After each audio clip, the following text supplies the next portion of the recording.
Yos, akhirnya nakama. Chapter 19 Boruto 2 Blue Forte yang rilis nanti malam jam 10-an nih. Kita udah dapatkan gambaran lebih jelas tentang adegan-adegan yang terjadi. Ingat, kita hanya menambahkan terjemahan berdasarkan gambar yang ada ya. Tapi setidaknya ini akan memberikan pemahaman lebih lagi nakama. Chapter 19 benar-benar cukup mind blowing tuh. Ryu Ego Jubi ternyata sekuat dan secerdik ini.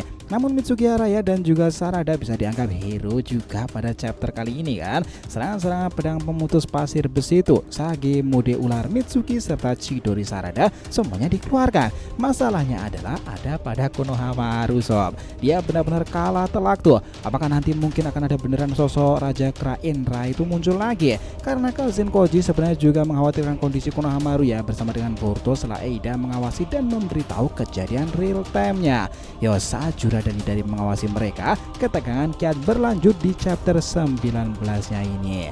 Let's go, kita bahas lebih dalam.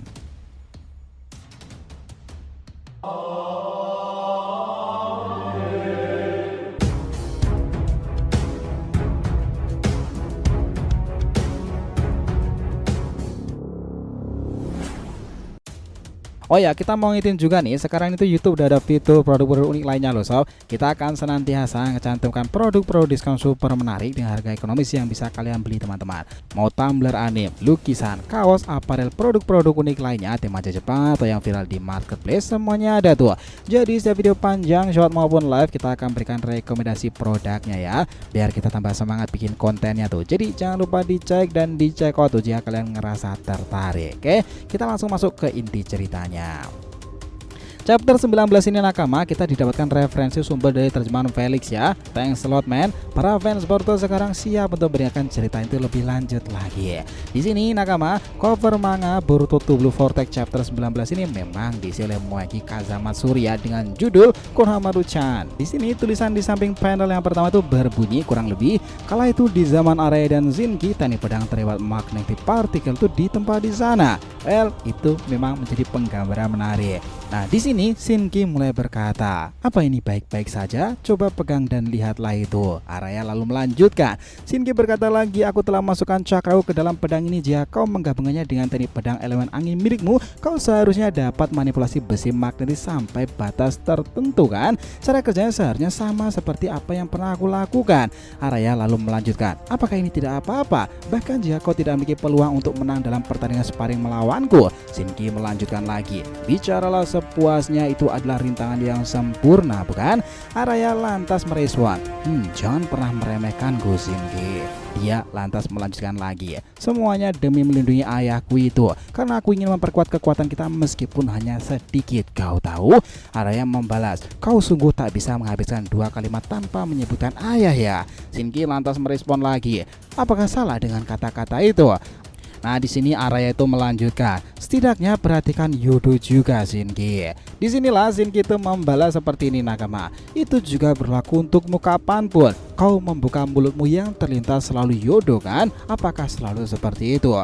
Di sini kita diperlihatkan area yang terjadi di sekarang ini ya teman-teman, di desa Sunagakure. Pertempuran berlanjut tersebut. Araya yang menepaskan pedangnya untuk menghilangkan pasir besi di tubuh Mitsuki itu berkata, "Baiklah, pasir besi yang menahan Mitsuki juga telah terhempas." Mitsuki yang langsung kaget itu kembali ke dekat teman-temannya dan dia berkata, "Kau telah menyelamatkan gua Araya." Nah, di sanalah dia melanjutkan, "Jika kau ingin berterima kasih pada seseorang, berterima kasihlah kepada Shinki. Setelah kita menyelamatkannya nanti, kalian berdua dari Shinobi Konoha fokuslah pada serangan.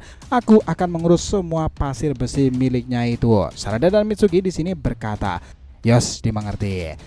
Nah, di sini panel itu juga memperlihatkan ya teman-teman, Ryu Ego Jubi itu merespon, "Kalian ini terlalu percaya diri atau kenapa? Kau benar-benar meremehkanku kan? Atau justru hal itu mungkin membuatku bersemangat terlihat lagi?" Di sini Ryu langsung mengeluarkan pasir hitam yang luar biasa banyaknya itu. Pasir besinya itu langsung menarik dan mereka berempat, tetapi Araya berhasil menghadang pasir besi itu dengan pedangnya. Akibatnya tidak ada satupun serangan yang berhasil mengenai mereka semuanya. Ryu dalam hati berkata, "Cih, sial." Tiba-tiba di sini Yodo tuh menyadari sesuatu. Dia berkata, dia menyerang ke arah jam 10. Lalu tidak muncul serangan tiba-tiba dari pasir besi Ryu itu tepat di arah yang Yodo beritahu. Araya yang langsung memblokir serangan tersebut. Ryu berkata lagi, "Begitu ya, hanya dengan mengatakan sesuatu dengan lantang saja sudah memberikan dampak saja." Nah, Sarada dengan cepat langsung memberikan serangan balasan menggunakan jutsu elemen api Katon Gokyaku no Jutsu. Namun kala itu ya nakama, Ryu berhasil memblokir dengan Sarada itu menggunakan pasir besi miliknya sendiri. Tiba-tiba di sini di belakang tubuh Ryu itu muncul ular-ular milik Mitsuki. Ular tersebut berhasil menjerat Ryu Ego Jubi dan membuatnya tidak bisa bergerak sama sekali. Mitsuki yang sudah masuki Sage mode itu langsung muncul di samping Ryu itu dan menyerangnya dari jarak yang cukup dekat nakama. Dia menggunakan ular-ular cakranya itu, tapi serangan tersebut ternyata hanya sedikit mengenai Ryu sendiri. Yodo lantas melanjutkan, "Apakah kita berhasil menangkapnya?" Nah, di sini Mitsuki itu berkata, "Tidak, bukan seperti itu. Dia yang hancur berkeping-keping itu menghindari serangan tersebut. Bisakah dia mengubah dirinya menjadi pasir besi lagi?" Araya yang berkata itu melanjutkan, "Berhati-hatilah, dia akan mencoba mengendalikan tubuh kita lagi."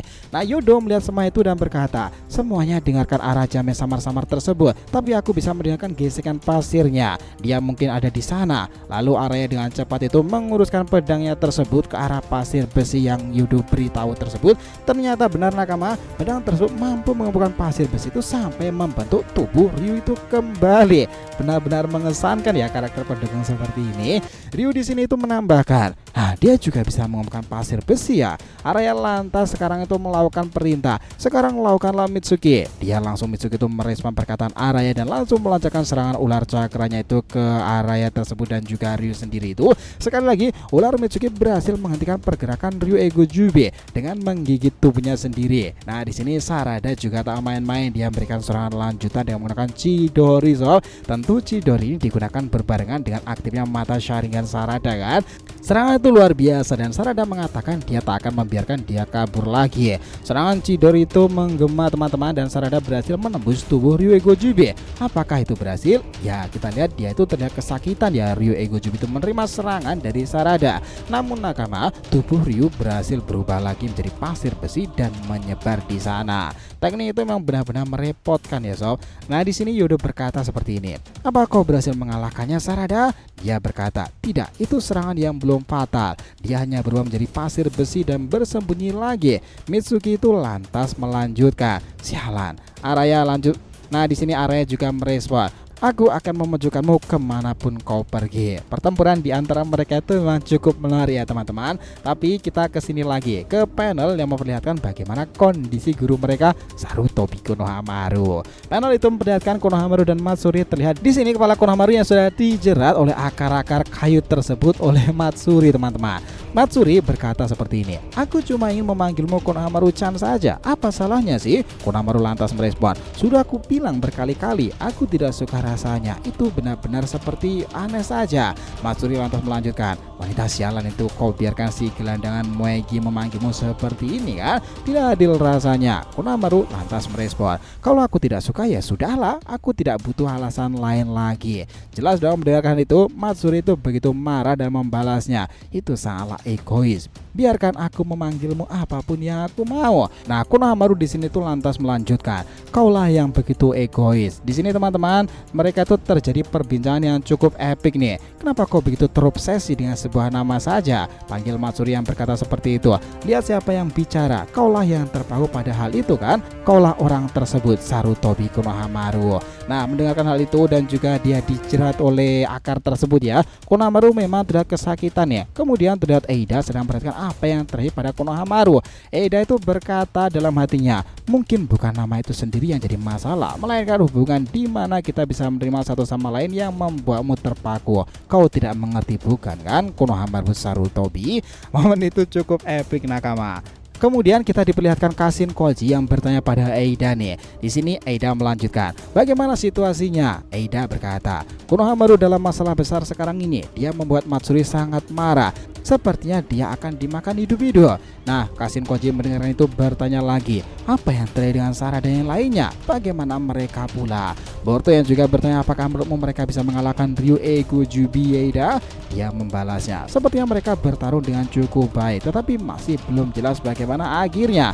Itu akan menjadi kemelut yang sangatlah luar biasa seru. Tidaknya situasi yang sulit itu membantu Konohamaru adalah salah satu pilihan yang harus dilakukan. Bukankah hal yang mudah? Boruto terlihat diam saja, tetapi Kashin Koji terus saja melihatnya. Kashin Koji yang melihat itu berkata, aku mengerti keinginanmu untuk segera menolong mereka Boruto, tetapi tahan dulu sebentar. Bukan saat yang tepat sekarang itu untuk kembali, dan kau harus ingat, Jura mungkin juga melihatnya. Kita diperlihatkan lagi dengan Matsuri dan juga Konohamaru Sarutobi ya teman-teman. Matsuri berkata, karena kau pikiranku dipenuhi dengan pikiran tentangmu, aku tidak bisa tetap waras. Kenapa kau harus seperti ini? Sangat menyakitkan sekali dan sangat membuatku frustasi. Konohamaru Sarutobi. Dia mengatakan lagi, tenanglah, jangan seperti itu. Matsuri berkata, benar sekali, itulah alasan, itulah sebabnya. Jika aku memakanmu saja, aku tidak akan merasa sakit seperti ini lagi kan. Nah, mungkin apakah adegan ke depan Sarutobi Konohamaru akan dimakan oleh Matsuri itu? Itulah yang menarik nakama. Adegan sempat beralih ke dimensi Shinju ya teman-teman. Jura berkata, meskipun semua anggota tim Inoshikacho adalah ninja yang terampil, mereka memilih untuk mengutamakan keselamatan tim daripada nyawa mereka. Itulah yang harus dilakukan. Tetapi sekarang itu kondisinya sepertinya berbeda. Harusnya mereka memahami resiko yang ada kan. Setelahnya, Matsuri berpikir bahwa memakan Konohamaru adalah jalan satu-satunya agar dia tidak merasakan sakit hati lagi seperti itu. Tiba-tiba kita mendapatkan Jura memberikan sebuah penjelasan lagi yang cukup menarik. Jura berkata, meskipun semua anggota Inoshikacho adalah ninja yang terampil, mereka memilih untuk mengutamakan keselamatan tim daripada nyawa mereka sendiri kan. Mereka memiliki risiko yang cukup baik. Sangat mengherankan sekali, jika mereka bertempur dengan Ryuei Kujubi itu, mereka harusnya tidak cukup bodoh untuk segera menyingkir dari sana. Tetapi mereka malah tetap melakukannya di antara pertempuran tersebut. Nah, di sini keadaan itu memang sempat kacau-kacaunya ya teman-teman. Kita melihat sendiri bagaimana pertempuran dari keadaan ini. Ryuei Kujubi terus saja mendesak dan Matsuri itu mengendalikan situasi. Dengan kata lain, semua tindakan bodoh ini berasal dari cinta yang mendistorsi pikiran mereka semuanya kan. Nah, di sini Hidari itu berkata, sebenarnya apa sih cinta itu dan apakah itu sejenis penyakit? Jura membalas, konsep ini muncul berbagai tulisan tetapi tetap sulit dipahami. Tetapi fakta itulah yang ingin kusinggung Hidari. Dia seharusnya bisa menjelaskan konsep seperti ini. Cinta ini memang harus dipahami dan diatasi. Ternyata yang dibicarakan Jura memang adalah segala situasi dan konsekuensi yang berbeda. Kondisi Matsuri dan Konohamaru sekarang ini, mereka sedang mengalami kesalahpahaman yang sangatlah penting ya teman-teman. Itulah kenapa Jura sempat menyimpulkan bahwa mereka itu berbeda dengan kondisi Inoshikacho yang mereka hadapi sebelumnya. Nah, sempat terjadi momen epik lagi di antara Matsuri dan juga Ryu itu di Sunagakure ya teman-teman. Mereka bertarung sangatlah heroik. Ryu melawan Shinobi Konoha sendiri dan juga Araya Yodo menyadari sesuatu lebih lagi ketika mereka bertempur cukup lama. Araya berkata, bersiaplah, kita akan menghabisinya. Araya lantas berlari dan tak peduli lagi nih seberapa sering mereka mencoba bersembunyi. Kemudian tiba-tiba nih tanda cakaran tersebut keluar banyak sekali. Itulah Sumeaka tersebut sob. Sarada berkata, Sumeaka? Mitsuki langsung mengeluarkan ular cakaranya tersebut untuk menahan para Sumeaka ya. Sementara Sarada menggunakan jutsu apinya untuk melenyapkan para Sumeaka tersebut. Serangan-serangan itu begitu intens nakama. Sayangnya ya, jumlah Sumeaka yang dikeluarkan Ryu itu terlalu banyak sehingga jutsu api Sarada tidak bisa melenyapkan mereka semuanya. Para Sumeaka itu mulai berjatuhan dari langit dan kini mengepung Yodo tersebut berusaha untuk melawan para Sumeaka yang berdatangan ke arahnya dengan menggunakan kunai di dua tangannya itu, tetapi tetap saja dia tak akan mampu menghadapi Sumeaka sebanyak itu. Alhasil sob, salah satu dari Sumeaka itu berhasil menggigit Yodo nih. Di sini Yodo berkata, dasar sialan, nyahlah kalian semuanya. Nah, Araya mengetahui itu, dia berlari dari kejauhan mencari Yodo tersebut sambil berteriak nih. Dengan cepat dia langsung menebaskan pedangnya ke Sumeaka yang menggigit Yodo. Tapi tebasan pedang Araya tidak sekuat tebasan pedang milik Boruto nih. Tubuh Sumeaka itu memang terpotong, tapi tidak terpotong sampai terbelah sepenuhnya. Akibatnya apa? Ya, pedang milik Araya tersangkut di sana dan di badan Sumeaka tersebut dibawa lari tuh. Tidak bisa dilepaskan ya. Dari sini kita bisa menyimpulkan bahwa Mikio Ikemoto ingin memberitahu kita kalau Sumeaka itu bukan lawan yang mudah dihadapi seperti Zetsu putih ya teman-teman. Apalagi yang mengeluarkannya adalah salah satu ego Jubi terkuat kan. Momen sekarang itu berjalan berjalan lebih menarik lagi dengan kehadiran para Sumeaka. Setelah mereka memukul Sumeaka yang terkena tebasan pedang tersebut, Araya itu juga sangat marah nih. Sumeaka itu langsung terpental ke seluruh tubuhnya sendiri, dan karena Sumeaka lain terdapat tanda cakar tersebut, jadinya mereka bisa tertancap ke pedang Araya dan juga keluar masuk dari sana. Sumeaka tersebut tuh memanglah mengesankan dan merepotkan sekarang ini. Di sini Ryu berkata, dengan semua itu berakhir sudah kan? Sekarang sudah tak ada lagi yang mengganggu pasir besiku itu. Tidak bisa dihentikan lagi karena pedangmu ada di sana kan? Situasi sekarang itu berjalan lebih buruk lagi, sama buruknya dengan Sarutobi Konohamaru tuh. Matsuri Konohamaru sekarang sama-sama saling menjerat. Disinilah selain Ryuei Gojubi tersebut, Matsuri itu mengatakan, sekarang kita akan menjadi satu, Konohamaru-chan. Nah, di sini di samping panel tersebut berbunyi, gelombang pertempuran telah berubah dari menguntungkan menjadi merugikan. Tidak ada tempat di mana kita dapat mengalahkan makhluk pohon ilahi yang memamerkan taring mereka bersama-sama. Nah, di chapter ke depan yang paling krusial jelas Sarutobi Konohamaru ya teman-teman. Banyak dari para orang-orang dan fans itu berspekulasi jika tidak dibantu oleh King Indra, Sarutobi itu kayaknya terjerat dan juga akan sulit diselamatkan sih. Tapi ya teman-teman, berdasarkan data yang ada, kalian ingat Sarutobi Hiruzen dahulu, dia itu juga sempat dijerat oleh akar tersebut ketika Mokuton dari Hashirama itu melawannya ketika Edo Tensei Orochimaru pertama kali ya. Ingat siapa kali yang datang menyelamatkannya? Ya, itu adalah pedang dari King Enma ya teman-teman. Dia berubah menjadi tongkat adamantium dan itu menjadi pertempuran epik setelahnya.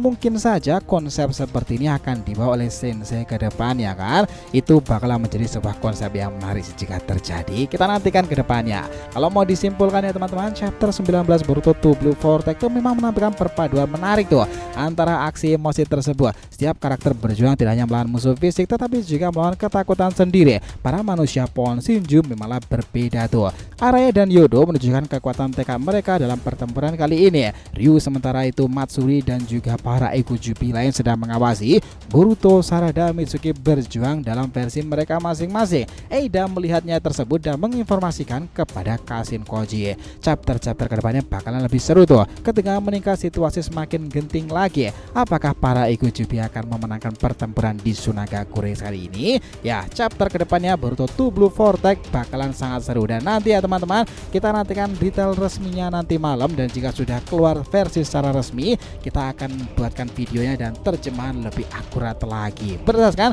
data yang sudah ada di Manga Plus. Jadi harusnya chapter 20 bakalan ada lagi plot twist yang menarik tuh. Nantikan detail resminya antar malam. Oke, itulah tadi bahasan kita mengenai full cerita lengkap bagaimana kejadian kurang lebihnya ya Boruto 2 Blue Vortex chapter 19. Oh ya, jangan lupa ya untuk subscribe 3 channel terbaru kita ya teman-teman, Saga Boruto 2 Blue Vortex, Joy Boy The Library of Nika, dan juga Shonen Sodeshi. Nah, tolong ikutin, subscribe dan juga ramekan di sana. Jadi jika ditanyakan silahkan nih, feel free tulis di kolom komentar di bawah ini teman-teman. Thanks ya teman-teman video ini sampai akhir, and we'll be come back again.